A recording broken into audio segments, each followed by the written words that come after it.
अस्सलाम अलैकुम। आज का मेरा मौजू है खलीफा हारून रशीद का तर्ज हुकूमत। एक मुसलमान बादशाह था, बहुत दीनदार और रहमदिल था। अपनी रियाया का हर तरह ख्याल रखता था। इसके दरबार में बड़े बड़े उलमा और फुकहा मौजूद रहते। वो उनका बहुत एहतराम करता था। जब उलमा इसके सामने दीन बयान करते, वो बड़े गौर से सुनता। क़ब्र हश्र के मुतालिक बयान सुनकर वो बड़ा रोया करता था। इस पर खुदा का खौफ गालिब था। दर्स हदीस सुनने के लिए अपने लड़कों को भी साथ ले जाता था। वो बड़ा बहादुर भी था। उसने ईसाइयों के साथ बहुत जंगें लड़े और ईसाइयों के बड़े बड़े शहर उसने फतह कर लिए थे। ईसाइयों से वो तावान और जजुज़ा वसूल करता था। एक दिन वो उलमा दीन की मजलिस में बैठा था। इसने पीने के लिए पानी मांगा। जब पानी पीने के लिए मुंह को लगाना चाहा तो आवाज़ आई, अमीरुल मोमिनीन, ज़रा ठहरिए, पानी ना पिए। बादशाह ने राकुते हुए कहा, क्या बात है? एक आलम दीन ने कहा, अगर शिद्दत की प्यास में आपको पानी ना मिले तो एक गिलास पानी आप कितने में खरीदेंगे? बादशाह ने कहा, आधी सल्तनत देकर खरीद लूंगा।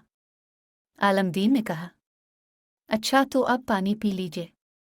जब बादशाह पानी पी चुका तो फिर पूछा गया, ये पानी आपके पेट में जाए और खारिज होने का रास्ता बंद हो जाए, निकलवाने के लिए आप कहाँ तक खर्च कर सकते हैं? बादशाह ने कहा, अगर ज़रूरत पड़े तो मैं आधी बादशाहत दे दूंगा।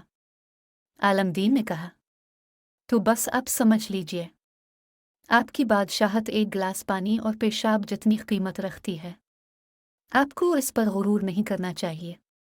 बादशाह सुनकर रो पड़ा और बहुत देर तक रोता रहा।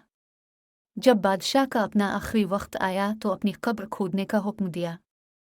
जब कब्र खद कर तैयार हो गई तो चंद हाफिजों ने कब्र में उतरकर कुरान ख़त्म किया।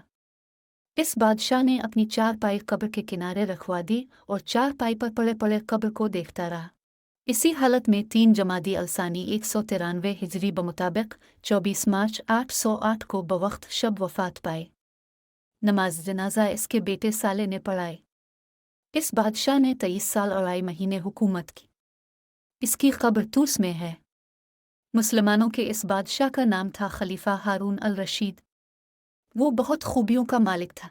अल्लाह इसकी कब्र पर करोड़ों रहमतें नाजिल फरमाए। आमीन सुम आमीन। मिलते हैं अगली वीडियो में, तब तक अल्लाह हाफिज।